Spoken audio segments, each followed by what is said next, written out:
Hello, everybody, and welcome to another episode of the Profitable Home Services Podcast. I'm so glad you could join us again, and we've got a special guest for you.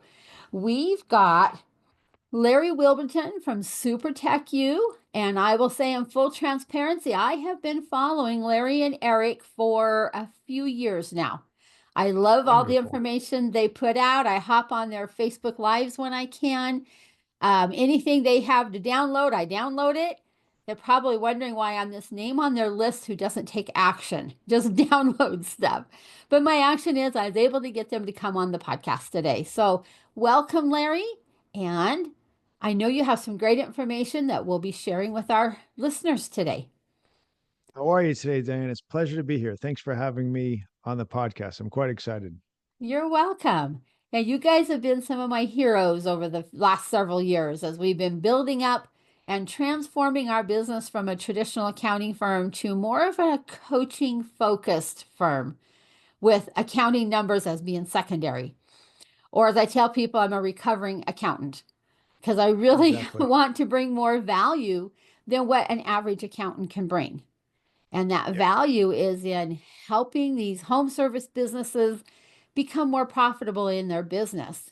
And I know one of the ways that's super important, but not fun, is building out systems and processes. So, wait a minute. Don't anybody take off on us now. I know this isn't a fun topic like some of the other topics we've had, but boy, it's necessary.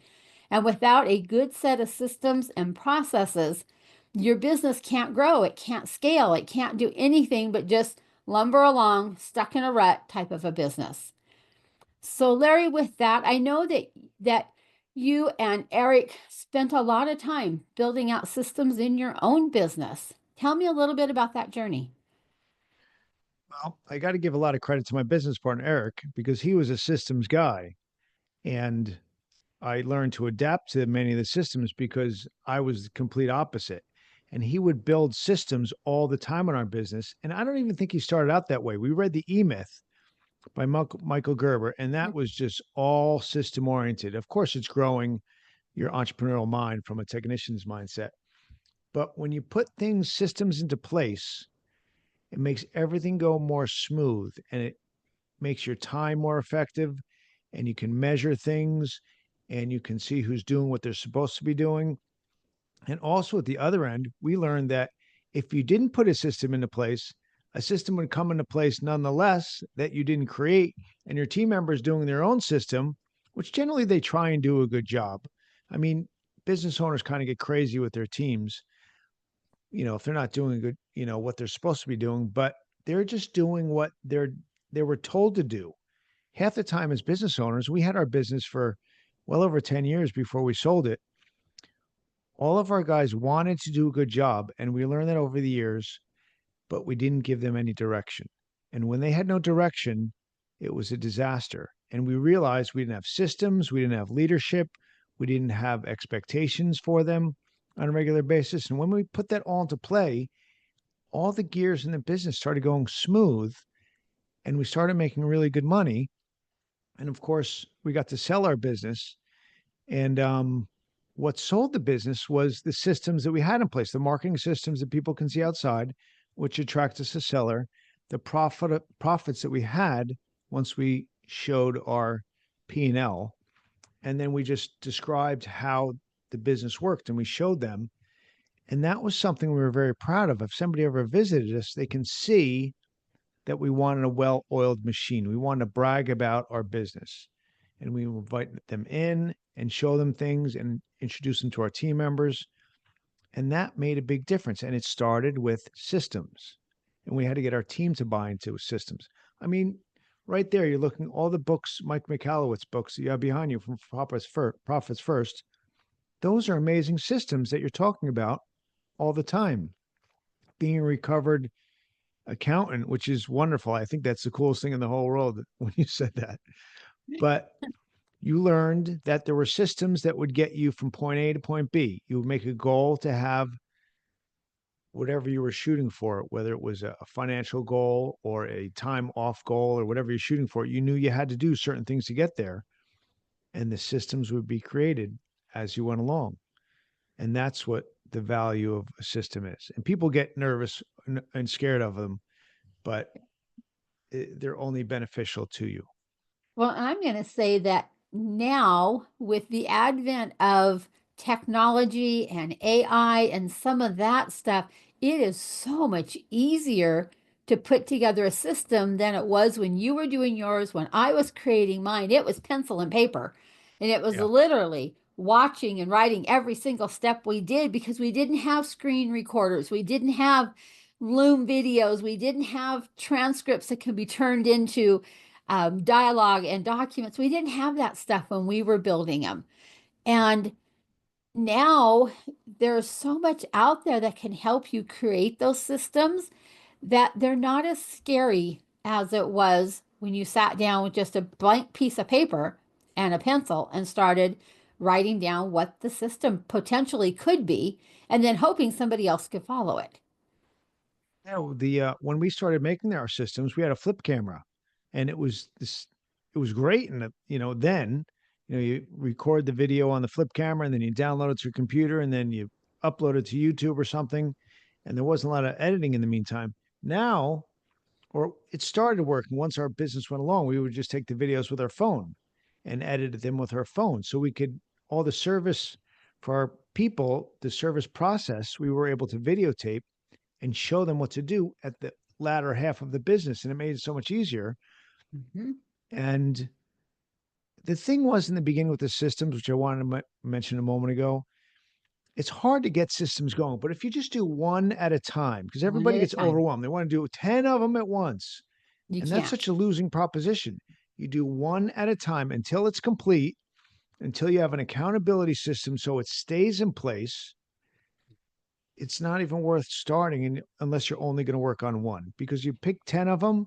It's like going to a trade show and it's like, you learn a million different concepts. And if you don't pick one to start with, it's going to be a disaster.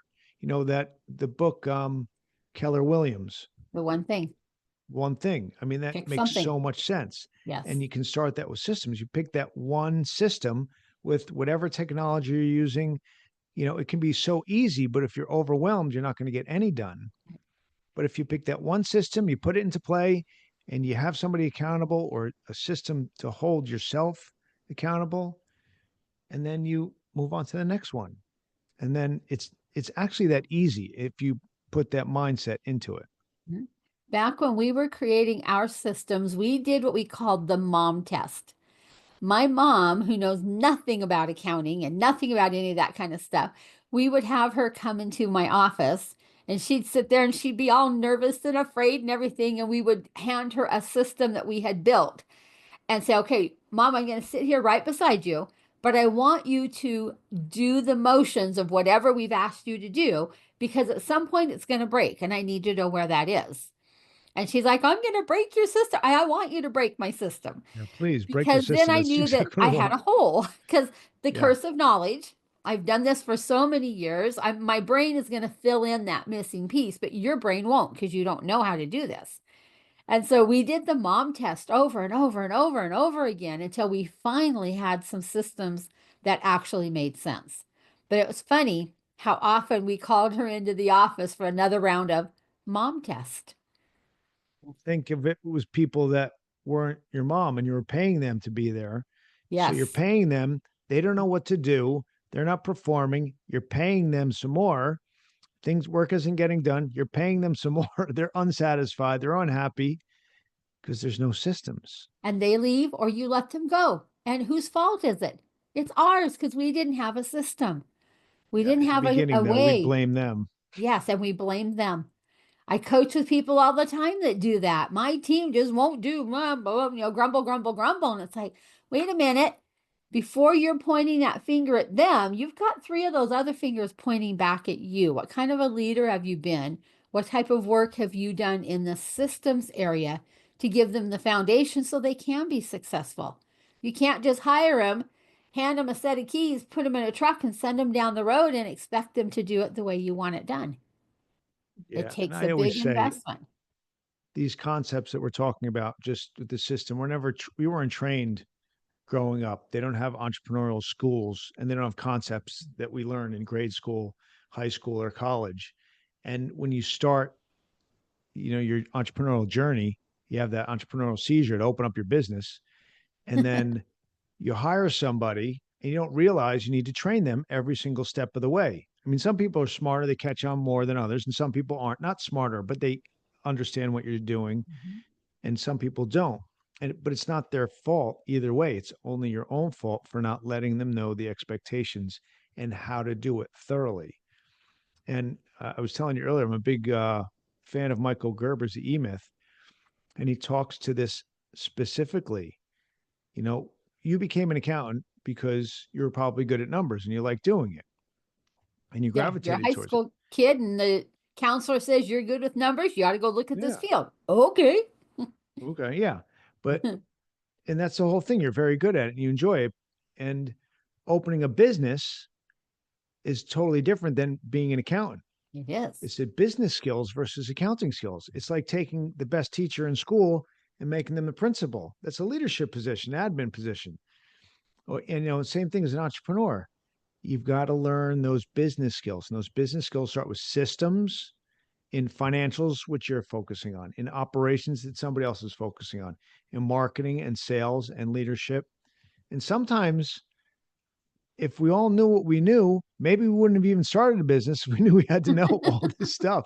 I mean, granted, it's the most rewarding thing I've done in the world. I would never change it. But in the beginning, I second guessed myself on a regular Mhm. basis. Yes. I've got 20 systems to make right now. I can't do this. I mean, and then of course you do. And I had my business partner, we bounced ideas off each other. And so this was entertaining, a little story. When we sold the business, Eric had a really good opportunity afterwards to do some high level coaching with some people, which was very cool. So I was cleaning out the shop or the stuff from his office. He must have had 100 binders, literally 100 binders with systems in there that we never implemented.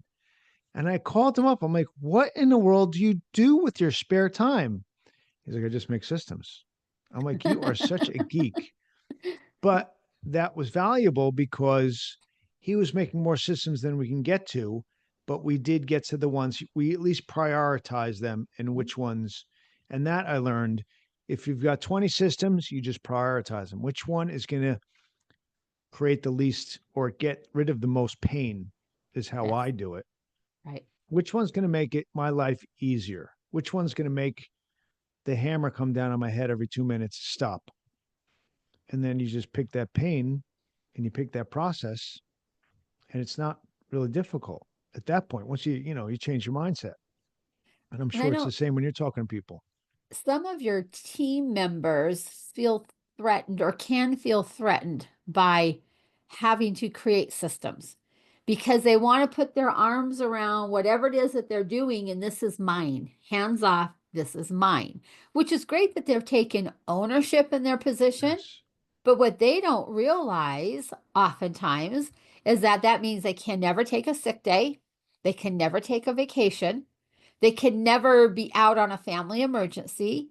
They can never do those things because they've guarded it so closely that nobody else can step in and do even part of their job while they're gone. And that causes the whole business to come to a screeching halt, oftentimes, Yeah. depending on their Like position in the company. if somebody has an entrepreneurial seizure inside of your business Yes. And I've and they seen hold that on as to it and I, they won't share the, yeah, the I've seen data with that. anybody. Yeah, as I've worked with these home service businesses over the years. It's like, well, what do you mean Patty doesn't want to write, document her systems? It's like, this is integral to this business that we Yeah. get these steps documented, whatever this person's job is, and getting the owner, having them to have the words that they need to be able to explain to their team members that this has nothing to do, we're not devaluing you in any way, we're not trying to replace you, we're not trying to do anything but give a backstop. So if you're gone, the business keeps humming on down the road. And down the road, when we grow and we add more people, we've got a training manual because we've been Yeah. documenting everything. By them documenting, they're creating an opportunity for themselves to move into another position. if they're in that position and there's no documentation and nobody can do their job, they're going to be in that position forever. And then they want to raise. Okay, well then how are you creating any more income to come in the business to justify the raise? Are you creating more, money coming in? Probably not, because they're just staying static, doing what they're doing, and it slows everything down. So that's what I would say. Listen, you document that process, you can move on to something else because there's always more to be done around here and there's more opportunity. And then they would say, "Oh, okay, I see." So that was a difference that we would see with people. Right. And I love it when the light bulb comes on and they realize that as part of the overall team, there are other opportunities within the business. But they were so closed off that they couldn't see any of those opportunities. We found Eric did this again. He put a org chart on the wall, a big one, and he put the boxes up, and then in I think he did dash lines in the areas where potential jobs were going to be opening up because we were growing. Mhm. He said these are all the opportunities to move into these other boxes. So who wants to move up into these other boxes or change? They weren't up; they were some were lateral, etc. You know, we're going to have people coming in here. Do you want those boxes? You want to hire somebody else to go in those boxes? And they're like, no, no, we want those boxes. I Okay, like well then that. get good at your job, get your processes down so that somebody can replace where you are. Because somebody wants to hear their positions can be replaced unless they know they're going to be going to somewhere that's better with more opportunity Right. in another direction. Right. And that was very motivating. I would think that would be very motivating, showing those boxes up there. And let your team see that you're in this for the long haul, not just a short-term sprint. We're going to build this business up for the next 4 or 5 years and then turn around and sell it and good luck to you and we're on to something else. Yeah. When you start showing the vision like that, they can see that you are committed to this business just like they are, or even more so than they are. Well, they want to be fulfilled, and we all want to be fulfilled in our own businesses. And putting systems around us makes the job and the days easier, but it makes your teams, people that are working for you, that's your most important asset is your team working for you. And when they're fulfilled, they're going to be happier. And when they have opportunity and when they can create the position that they're in and then know that they can create the next position they get into, they're going to be fulfilled and you're going to have a happy team around you. And that's a built in leadership. You don't have to do a whole lot than just say, here's what you got to do, and here's the opportunity, and knock yourself out. Mhm. So it's a system in leadership. Um, And yeah, I geek out a little bit on this I sometimes. know it's amazing though how systems and leadership go hand in hand. Because when Yeah. you're listening to most business type talks and things like that, they'll talk about systems. It's almost like they put them in a box, and then they talk about leadership almost like it's in a box. And in reality, those two cross back and forth. And if you're not building out your systems, you're not being a good leader. Yeah. And then it comes Right. back to us as the owner. And They how do say we that increase our skills? exactly. And sales is a system too. It I mean, is. somebody's really good at sales, they have a certain way that they do things every time. Sometimes it's unconscious, but if you find a good salesperson or a good leader, you follow them around. Maybe they were raised with parents that were salespeople, or they had to sell their parents to get whatever they wanted all the time, or they were on a ball team and they became good at leadership skills by working with others. Whatever skills that they got naturally or instinctively, they if you follow them around and watch them, you could replicate those skills because anybody can learn anything if they learn exactly how to do it and they can replicate it. I was really into the marketing in our business and I an outgoing personality and I bounce around. I'm a happy guy. So I didn't have a problem walking in and talking to people. But because I was bouncing around, I wasn't thinking. I just was trying to make friends. I would never ask the right questions. Who's the person I need to talk to? Mhm. Who's the person I need that makes the decisions around here? Do you need our business? And I didn't follow up with them properly. And then the other guy that went in there, who was very systems oriented, maybe wasn't as fun. And I'm going to say that because he was a boring guy and he didn't have as much fun doing what he was doing and he wasn't entertaining to the people, but He asked all the right questions. He found out the name of the gatekeeper. He found the name of the Mhm. decision maker. He found out how much work they have in his field. He found out exactly who they use already and exactly what they wanted. And he walked out and wrote it all down. That guy was 10 times more influential in his position by following a system than another guy that's vivacious and has entertaining and he's making friends and they like to see him. Big deal, but nothing's accomplished at the end of the day for the guy that's fun. Right. Yes. So you just put it into a system. One of the most boring women that I knew was a great marketer because she asked all the right questions and followed up with the people that every single time. So everybody wanted to work with her. And I was like, wow, okay, I guess I can learn something here. And isn't it You funny know? how at the beginning the shield wants to come up? She's Yeah. not fun, she's not vivacious, she's not whatever, but boy, you better pay attention. There is Yeah. something to She be didn't even like learned. the position. I was like, you don't even like this. You're doing so good. Yeah, I don't like people. You don't like people? You're in the marketing bit. I don't get it. But Well, you this know, it's shows like you. yeah, it's like anything else. If you have the capacity to follow system, and you probably seen the same thing with many of the companies that you go see.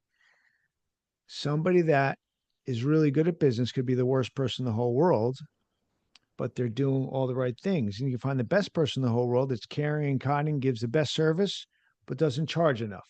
They're not going to make enough money. But the guy that's kind of greedy and aggressive and mean and whatever, that label, Mhm. he's quadruple that person's price and his business is thriving. So, Right. you've got to learn, I guess comes back to knowing your numbers, It does. Yes. you know, and then that's a whole nother system. And Yeah. a very another one of those very important systems. So we've got Yes. so many systems in your business. And then within your systems, you've got your various processes. And I think sometimes people get confused on the difference between a system and a process. And Yeah. then they get Yeah. Well, overwhelmed because it may take 10 or 15 processes to carry out a system, or it may take 30 or 40, who knows? But it will take multiple processes to actually carry out a system. And I think they get lost sometimes in the weeds on why do I have to document this? Why do I need to do this? And then, not realizing it's part of the overall system. So we need the details. And some of us yeah. are detail person like myself, and others aren't. And so you need to really work with a detail person a bit because they will help you get all the bits and pieces. While And Larry's there's, having fun, Diane yeah, and Eric are over there madly writing or videoing or whatever we're doing to get that system documented and then getting all those details in place. a lot of times with me and other people that I've spoken to, we come up with systems out of pain Mm-hmm. because, like, if I didn't have a budget, I wouldn't have any money halfway through the month, I'd be broke. And that hurts. And it's happened to me. And I was out marketing, making friends and not getting any business. And there was a lot of pain. Said, oh, I need to do all these things in a different fashion consistently. I mean, you can even tell my conversation. I'm kind of all over the map because we don't even have a set system and outline here, which is kind of fun. I'm loving it. But if I don't have a set process, the train goes off the tracks often. And with many people, like, oh, this guy's a people person, send him out marketing or talk to the client. Are they going to be saying the right things? Did they know what to say? Did anyone tell them what they should talk about or ask questions and retain so that you can follow up to get repeat business or you can get an upsell or you can get anything like that? I mean, if you get two people that go on a job, one guy's detail oriented, he likes doing the work, and the other person is a people person. You're going to have one guy talk to Mrs. Jones about what's going on in the house, and you have a guy doing the work. And of course, they're going to help each other out. But the one guy that's talking to Mrs. Jones has a specific task besides being friendly. Mm-hmm. Are you happy with the work? We're not even are you happy with this is what we're going to be doing. This is how long we're going to be here. And this is what's going to be done at the end. And then, of course, you ask if they're happy. And then you ask for the review. And you also ask, hey, do you have any other services in your house that we can provide? It's education based selling. We clean carpets. Oh, well, do you need your upholstery cleaned or your tile cleaned or your air ducts cleaned? And if the guy that's enjoying talking to Mrs. Jones doesn't answer those questions, he's just sitting talking to her for a couple hours and she's probably irritated because she wants to do a couple other things too. So there has to be a system Yes. in everybody and everything. So And you needed to give me a oftentimes, system before we came on here and order guidelines. I guess say, and oftentimes that system needs to be done in a particular order. Yes. Yeah. So I just kind of something from my world. We'll have a process around making a bank deposit that is part of your overall financial system. And you don't start with walking into the bank. That's not where the process starts. The process starts Oh, with open the mail or whatever it might be. But, yeah. people, I think sometimes get lost in not keeping that system in the same order. And then they wonder why they got different results, especially in a sales system, um, even some of the leadership type areas. If we don't do it in the same way each time, we will get completely different results around that system. And also on that same note, you need to revisit systems.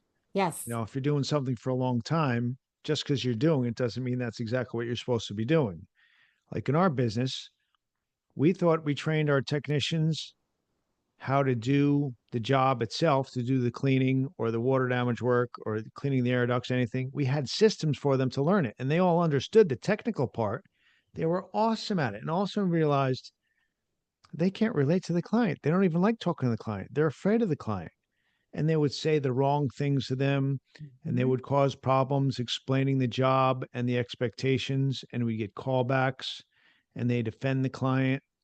And problems were happening. We were getting callbacks and non repeat clients and bad reviews. And I was like, what is, and that was right after we went off the truck. We got off the truck. We are so proud of ourselves. That's kind of like management by abdication. But we thought we were training them well because we had a great technical training system set up. And we realized we needed to train them soft skills. We needed to yes, train them how to communicate.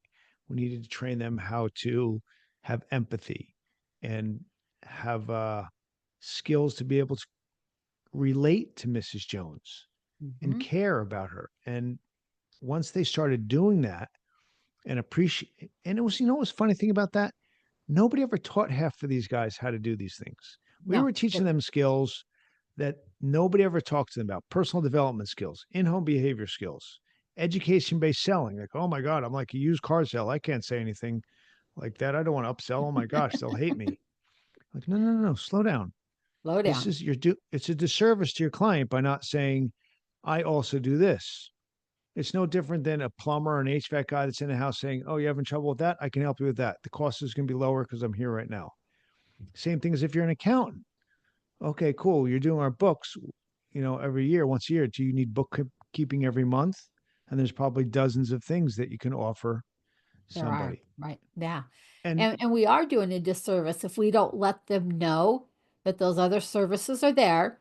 Therefore, maybe there's some sort of a checklist or something, even if it's not written, but it's in your head because you've memorized it, which yeah, goes back to that system around I need to ask these however many questions and I need to work them into a conversation so they sound conversational. It's not obvious that I'm asking question number one, check. Okay, now I'm going to ask question number two, check. But turning that into a conversation that your homeowner is going to feel comfortable with, and it'll feel like it's a natural conversation. So I'm sure you guys have done a lot of role playing with your team over the years. yeah. And that was very helpful. And nobody liked role playing. It was kind of fun. Um, but Nobody likes it. no, but once they get into it, I was having a conversation on a group that we're having today, and they said, yeah, everybody got into it after the initial role playing. Yeah. But once you do it, and what we do is we tie in DISC to it. I don't want to make this into a DISC thing, but DISC is a personality Mhm. awareness tool. And that would help understand Mrs. Jones or Mrs. Jones that much more so that the self-awareness of the technician that was in there or the team member for your company would be able to understand Mr. Jones or Mrs. Jones, however they're acting, and the role playing would go much more smooth when you understood the other person. It was like a superpower that we had with this skill. And then on top of that, role playing, the disc and the role playing would make them unstoppable. And that was one of the biggest things that helped us sell our company, with a quality team and culture coming from training them every day on the technical and the soft side. And I think too often that we forget the soft side, especially in today's um, the way our children are raised and things like that. They're not necessarily taught to say yes, ma'am, no, ma'am, please, thank you, may I, will you please? They're not taught those things, and we get them as employees then, and we have to go back in and teach so much of that to them because they weren't taught that in their growing up life.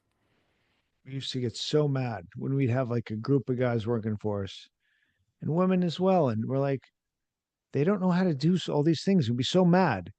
And it just kept happening. It was like a 2 year period. We were just mad all the time. And we're like, finally, like, oh, we need to teach them these skills that we just expect them to know.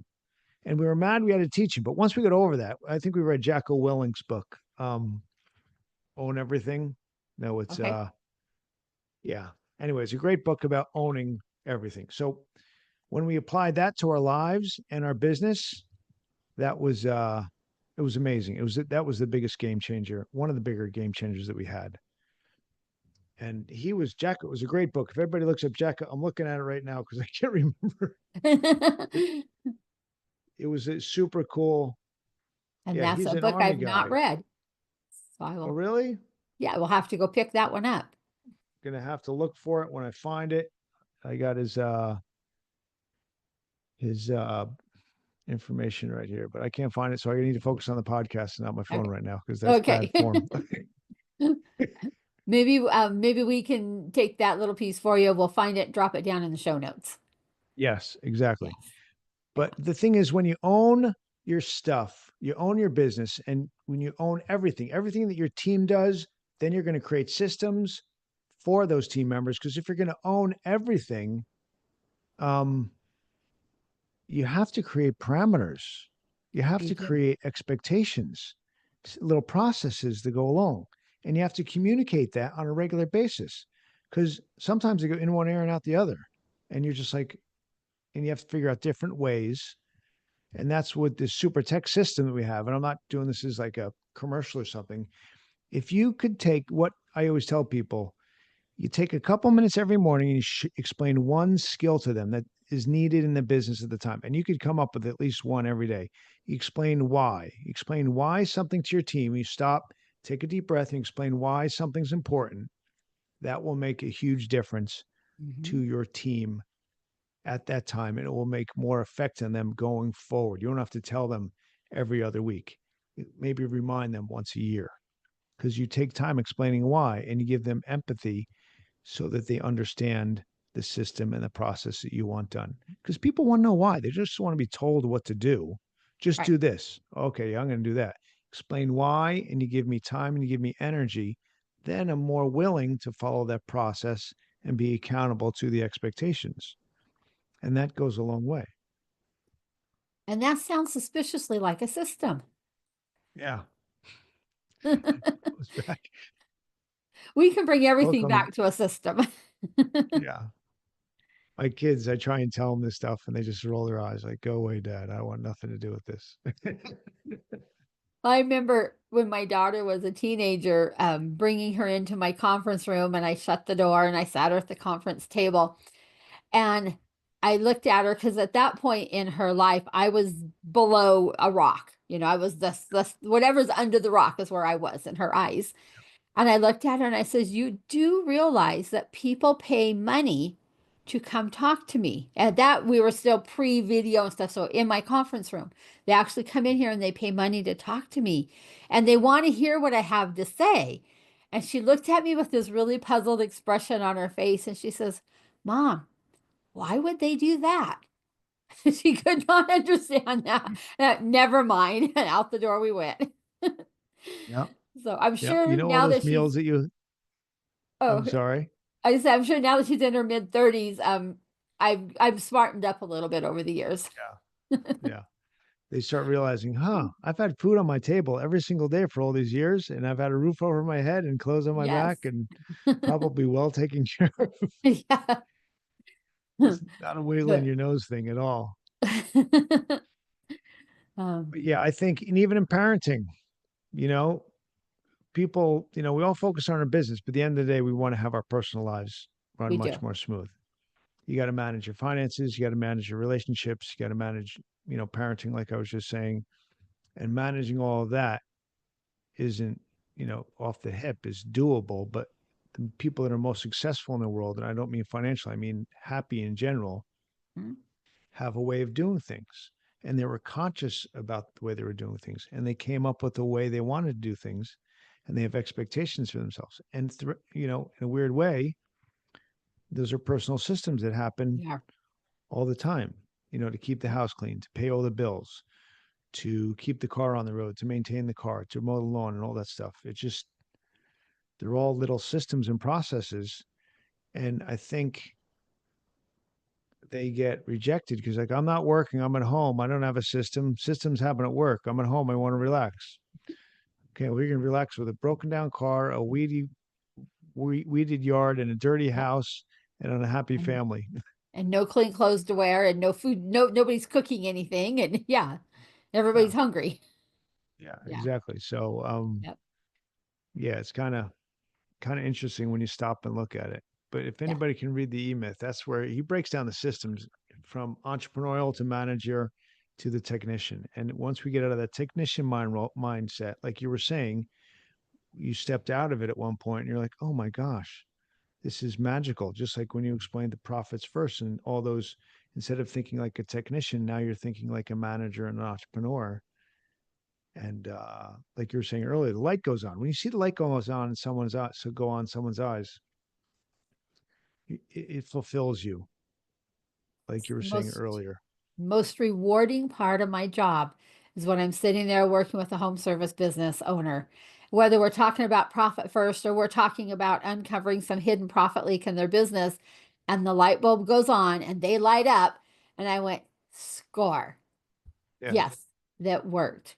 And now they're able to take that and run with it for the rest of their life and add to exactly. it. Yeah, And and you yeah, added to them. They're going to do business with you some more, and they're going to refer you people because you help them so much, not in their day or in their business, in their life. mhm, You've changed them moving forward, and that's a wonderful thing that you can do for people. And it it's nice is. that you geek out on that, that I you do. I enjoy that. geek out. I can have conversations with lots of geeky people and but it is so relevant to a successful business. Because I've seen clients over the years that grind their whole career, 30, 40 years in business, and all they do is grind and barely, make enough profit that they can live on it. It's like, guys, come on. Here's the keys to the kingdom if you want them. But you got to take a couple steps to get there. And there's some that never will because they never got out of technician mode. Exactly. And what helped us get out of that was we got coaching with different Yes. coaches. I mean, we had many coaches. We still have a coach, and from your technicians to your personal business coach. I mean, the president of the United States has a coach. I mean, all of them have. I have three And coaches that I coach with yeah. for And you know what different the thing things. was? Yeah. And it's sometimes it's not expensive. I mean, you'd expect you get an ROI on it. But this is how I explained it to my dad one day because I was telling him how much we were spending on a coach, and he was like, "Ooh," he was not pleased guy because he was helping us. He helped us in the business early on, and and that was a blessing that I had. And I said, "We need to get a coach," and he was like, and I explained to him because he's a ski instructor and he teaches people how to ski, and he's been in sports his whole life, and he's had been coached many times. I'm like, Dad, all athletes use his coach all the time. The best athletes have the best coaches. If you don't have a great coach, you're never going to be a great athlete. And he looked at me. I'm like, you're a coach for people on the mountain when you're skiing with them every day. What if they didn't have an instructor to guide them and show them how to do things? And he was like, oh, I said, it's the same thing in business. It is. Yeah. Tiger Woods had the best coaches. Michael Jordan had the best coaches. I mean, everybody brags about, I was on the Super Bowl the other day. They don't have coaches just for the main coach. They have the defensive coach, the offensive coach, the line coach. They all have health coaches. Um, Tom Brady, I think he has a coach to do everything in the whole world. When you read a little bit about him, everybody specializes in all these coaches. I'm not saying everybody should go and get a coach for everything they do, but we can't move on even from the person that doesn't know how to put a system in to the person that's running a $20 million company. They want to get maybe to $200 million, and to get to the next level is very difficult. To learn those systems, we're on a system theme here. You don't know what you don't know Right. to put into place.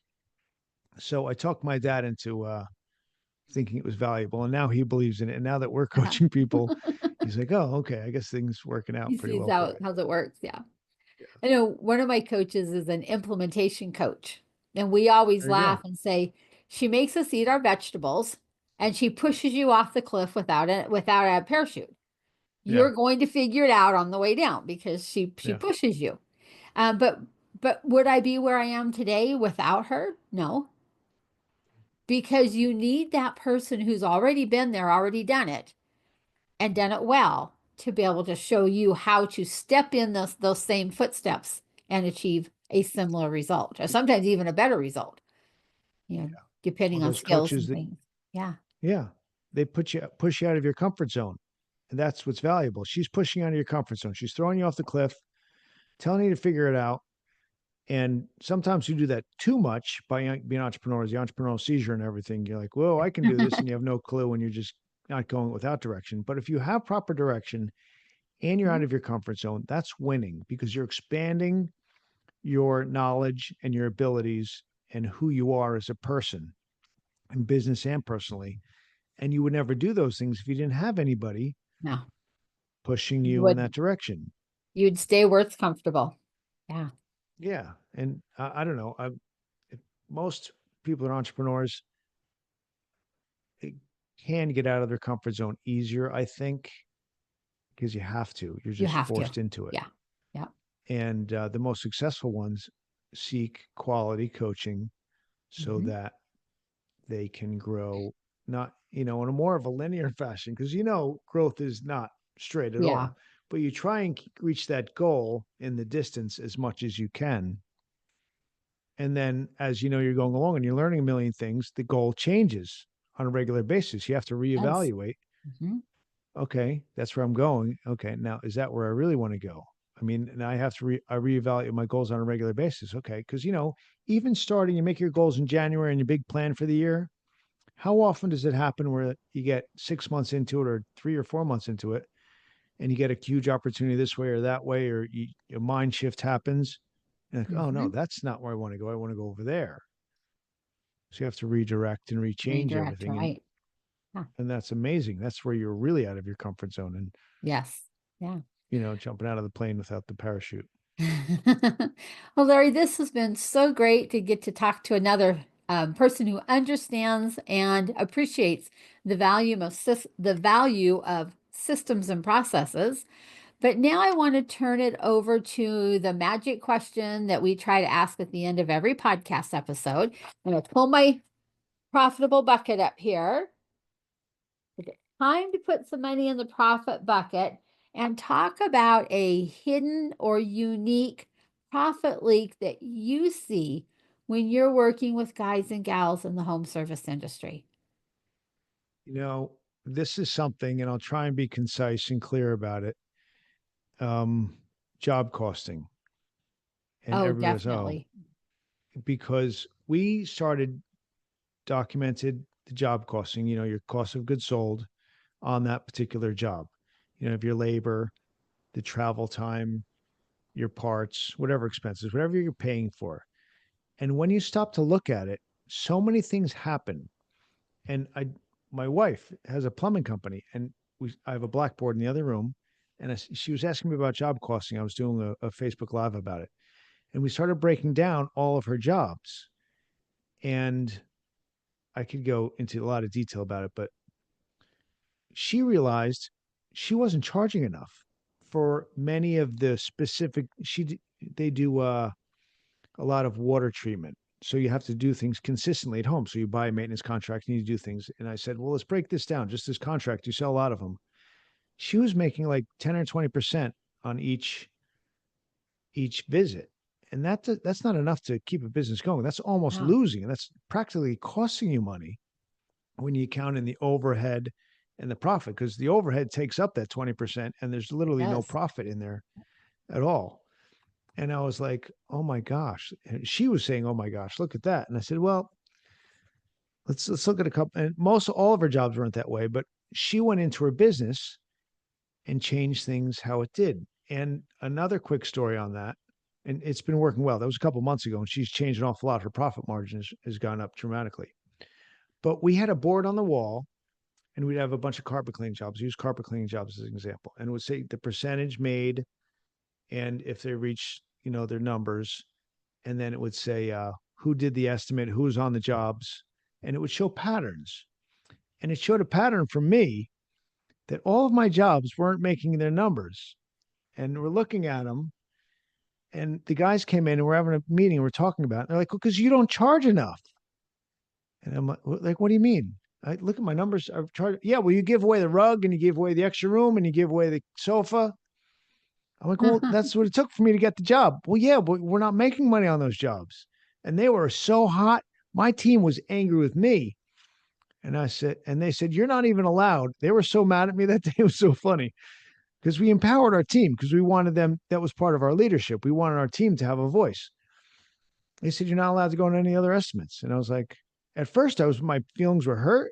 And then I was thinking, I don't want to go on estimates anyway. I'm the owner of the business. I was out promoting the business on a regular basis, and they sold much more than I did in the short run and the long run. And we wouldn't have known that if we didn't write down the cost of goods sold for every job and if we were making money or not. So, a long winded answer, job costing. Job costing. Yes. I love that because I encounter people all the time that when you ask them, what is your profit percentage on this type of a job? I get this deer in the headlights look like, 35%. Are you sure? In reality, it might be 5 or 6%. It's like you can't run a company on that. No wonder you can't, cover your costs, so you can't make payroll. Or they just took their payroll costs and they didn't factor in all the other stuff that's mixed in with your payroll costs, your labor costs. They didn't factor in all that. And well, I pay my guy $30 an hour. Yeah, it's costing you 50 if you pay him 30. Really? Yes, you've got to use this higher number because you pay him for overtime, you pay him for sick time, you give him holidays, you give him vacation.